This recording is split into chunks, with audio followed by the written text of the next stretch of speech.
উড়িয়া ভাষাৰ গল্প সুপ্ৰিয়া পণ্ডাৰ হাতী আৰু হাৰিকেন লেম।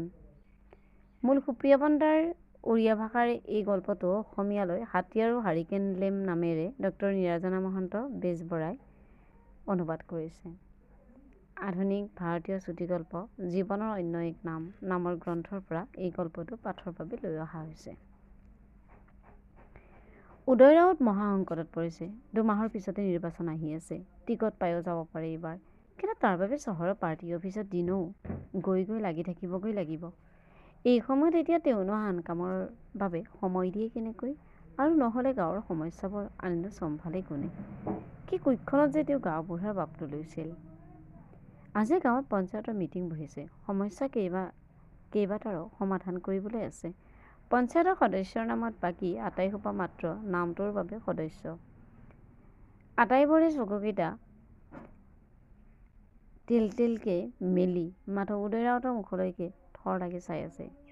তেওঁৰ মুখৰ পৰা যি ওলাব সেয়ে ন্যায়, সেয়ে সত্য, সেয়ে শোক কথা। এইখন গাঁৱৰ কোনেও কেতিয়াও আদালতৰ মজিয়াত থিয় হ'বগৈ লগা হোৱা নাই। মূৰৰ ভিতৰত আগন্তুক নিৰ্বাচনৰ পোকটোৱে কামুৰি আছে। টিকট পোৱাটো হ'বগৈনে? শেষৰ দুটা সমস্যাত আহি থমকি ৰ'ল ৰাউত। সমস্যা দুয়োটাই বহুত জটিল। বনৰীয়া হাতী এজাক আহি কিছুদিনৰ পৰা গাঁৱৰ পথাৰ তহিলং কৰিছেহি। জুই লগাই ঢোল ডগৰ বজাই শব্দ কৰিলে হাতীজাক আঁতৰি হাবিৰ ফালে উভতি বাট লয়। কিন্তু তাৰেই এটা হাতী, সেয়ে একোৰে একো কৰিব পৰা নাই গাঁৱৰ ৰাইজে। জুই দেখি ভয়কা উচ্চাৰি সি আকৌ ওলোটাই জুইৰ ফালে উভতি চোচাহে লয়। মানুহৰ ভয়ত পলাবলগীয়া হয়। গাঁৱৰ ইমূৰৰ পৰা সিমূৰলৈ তাৰ সৰ্বত্ৰ গতি। এদিন উপজি পুৱাতেই অগণিৰ ঘৰত চিঞৰ বাখৰ শুনি গাঁৱৰ মানুহবোৰৰ টোপনি ভাগিল। ওচৰৰ 4-5খন গাঁৱৰ মানুহে তাৰ ঘৰত বনোৱা মদ খায়।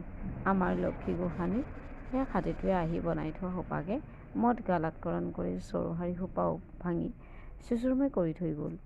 বন বিভাগক খবৰ দিয়া হ'ল।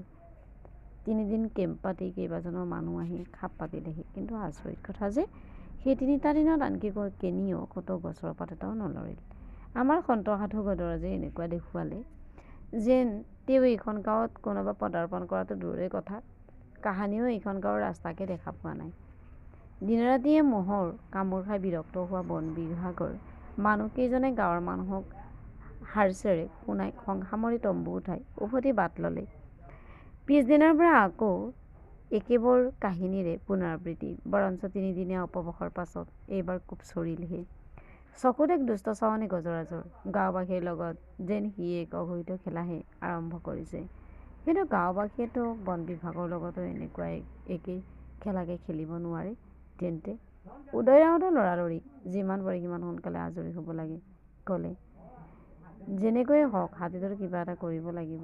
হাবিৰ ওচৰতে জুপুৰি এটা সাজি ৰাতি হাতী ৰাখিবলৈ তাত কোনোবা থাকিব লাগিব। ইয়াত থাকিব কোন? সকলো নীৰৱ। বয়সীয়াবিলাকে ডেমা-ডুমাবোৰৰ ফালে চালে আৰু ডেকাবোৰে লগে লগে তলমূৰ কৰিলে। উদয় ৰাউতৰ হাতত ইমান সময় নাই। ক'লে এইটো কথা বাৰু পিছত চোৱা যাব। এতিয়া বাকী থকা ইটো সমস্যালৈ আহোঁ। কওকচোন এতিয়া নেত্ৰমণিৰ কথাটো কি কৰা যায়? বাঁহৰ 5-খুঁটীয়া দীঘল লাঠিডালত ভৰ দি নেত্ৰমণি থিয় হ'ল। গাঁওখনৰ ভিতৰতে বয়সীয়া ব্যক্তি নেত্ৰমণি। বয়সৰ কথা কোনেও নেজানে। গাঁৱৰ বুঢ়া-বুঢ়ীবোৰেই তেওঁৰ নাতি। বয়সৰ কথা কোনেও নাজানে। গাঁৱৰ বুঢ়া-বুঢ়ীবোৰো তেওঁৰ নাতি। বয়সৰ কথা সুধিলে কয় পৰ্বতৰ পৰা বৈ অহা এই নৈখনৰ যিমান সিমান।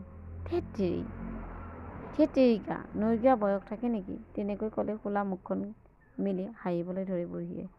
কওঁনো কিয়, জীৱনৰো জানো কিবা বয়স থাকে? নেত্ৰমণিৰ পুতেক জীয়েক আনকি নাতি-নাতিও হবেই কেতিয়াবাই এই সংসাৰ এৰিলে। এতিয়া থকাবোৰ তেওঁৰ আজনাতি। সিহঁতে আকৌ বুঢ়ীক নিজৰ বংশৰ বুলি মানিবই নোখোজে। সেয়েহে বুঢ়ীৰ দায়িত্ব ল'বলৈ কোনো আগবাঢ়ি নাহে। কয় বোলে আজনাতিটো হেনো তলনীয়া পুতেকহে, গতিকে বুঢ়ীৰ দায়ে তাক নেপায়।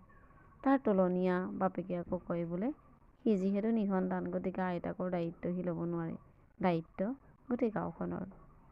উদয় ৰাউতে ৰায় দিলে এই বয়সত বুঢ়ীয়ে আৰু কৰিব কি? জীয়াই থাকে মানে পাল পাতি গাঁৱৰ ঘৰে ঘৰে তেওঁক খোৱাৰ যোগাৰ দিব লাগে। জাঙুৰ খাই উঠিল নেত্ৰমণি। কি কি ক'লা হওক? মই মগনীয়া নেকি হয়নে? এতিয়া যে মই নিজৰ এই দুখন হাতৰ জোৰত খালোঁ আৰু আজি কি এই দুখন হাতেৰে মই ভিক্ষা কৰি বিচাৰিব লাগে? হো